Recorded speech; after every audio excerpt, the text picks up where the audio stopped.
ধীরে ধীরে আমাদের দূরত্ব বেড়ে গেল, কথা বলা কমে গেল, যোগাযোগ হারিয়ে গেল। এখন আর আগের মতো ছোটোখাটো বিষয় নিয়ে দীর্ঘ আলাপ হয় না।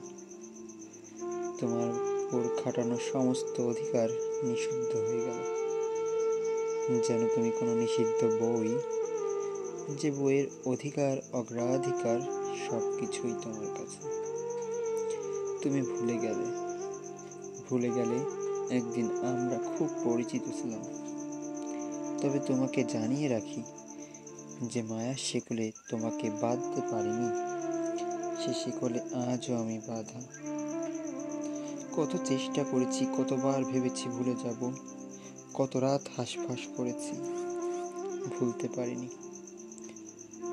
কারণ মানুষ যা ভুলতে চায় তা কখনোই ভুলতে পারে না, চক্রাকারে আবার ফেরত আসে।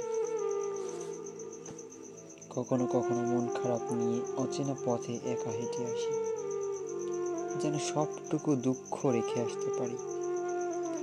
বাড়ি ফিরে দেখি দুঃখরা আগের মতোই দরজায় কড়া নাড়ছে, যেন আমি ওদের কোনো নিকট আত্মীয়, যেন আমি দুঃখদের কোনো নিকট আত্মীয়।